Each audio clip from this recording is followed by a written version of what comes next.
Man hat eben was besser.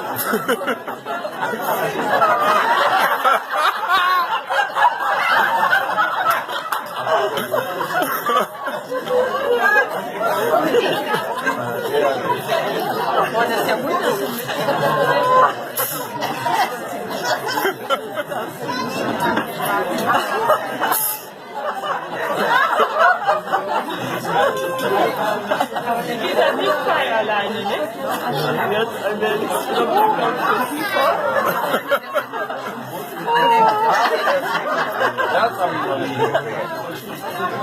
Super, ey. Kannst du ja wieder Fernsehen schauen, wenn auffällt. Ja, allerdings.